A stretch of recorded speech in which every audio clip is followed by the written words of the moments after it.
Hello friends, welcome to Kunjal's kitchen. આજે આપણે Gujarati traditional લાપસી બનાવવાના છીએ, જે આપણે લોટ શેકીને તૈયાર કરીશું. તો ચલો જોઈએ લોટ શેકીને લાપસી કઈ રીતે બને છે. તો એના માટે આપણે પોણા કપ જેટલો ઘઉંનો કરકરો લોટ લીધેલો છે, જે આપણે એક વાસણમાં લઈ લઈશું અને તેની અંદર 2 ચમચી જેટલું ઘી નાખવાનું છે.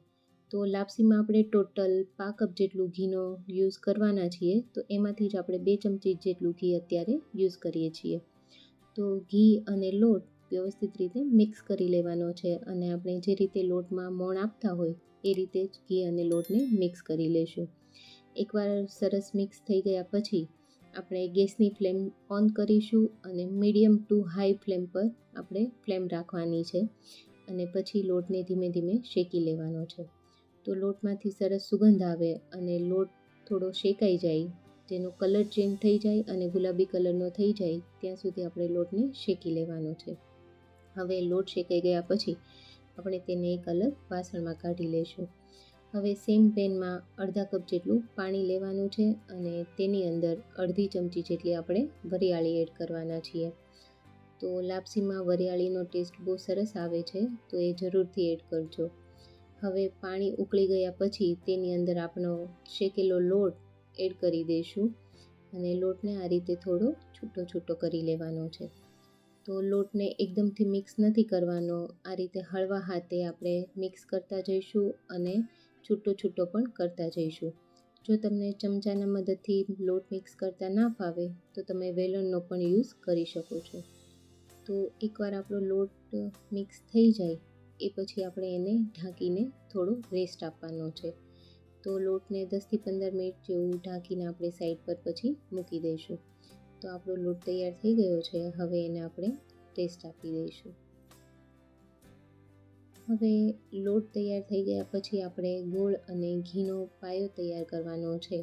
તો લાપસીમાં જનરલી કડક પાયો નથી હોતો, ખાલી ગોળ પીગાળવાનો જ હોય છે. તો એના માટે આપણે અહીંયા ઘી લીધું છે અને તેની અંદર અડધા કપ જેટલો ગોળ.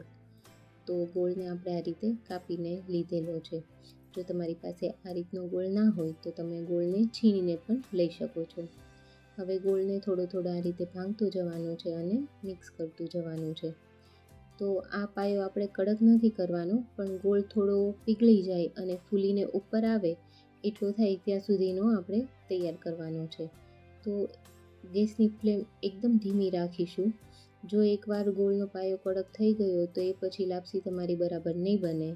તો તમે જોઈ શકો છો કે ગોળ થોડો ફૂલીને આ રીતે ઉપર આવી ગયો છે. હવે ગેસની ફ્લેમ આપણે બંધ કરી દઈશું અને તેની અંદર તૈયાર કરેલું લાપસીનું જે મિશ્રણ છે એ એડ કરી દઈશું. હવે બધી જ વસ્તુને સરસ રીતે મિક્સ કરી લેવાનું છે. તો આ રીતે તમે એકવાર લાપસી બનાવીને જરૂરથી ટ્રાય કરજો. જો તમારાથી લાપસી સારી ના બનતી હોય તો આ મેજરમેન્ટ લઈને લોટ શેકીને લાપસી બનાવશો તો પરફેક્ટ લાપસી બનશે. એનો ટેસ્ટ પણ સરસ આવશે અને ટેક્સચર પણ બહુ જ સરસ આવશે. તો એકવાર તમે લોટ શેકીને લાપસી બનાવીને જરૂરથી ટ્રાય કરજો. હવે આ રીતે આપણે લાપસી સરસ મિક્સ થઈ ગઈ છે અને છૂટી પણ થઈ ગઈ છે. હવે તેની અંદર આપણે 2 ચમચી જેટલી કાપેલી બદામ નાખીશું, અડધી ચમચી જેટલો એલચી પાવડર નાખીશું અને 2 ચમચી જેટલું કોપરાનું છીણ લઈશું.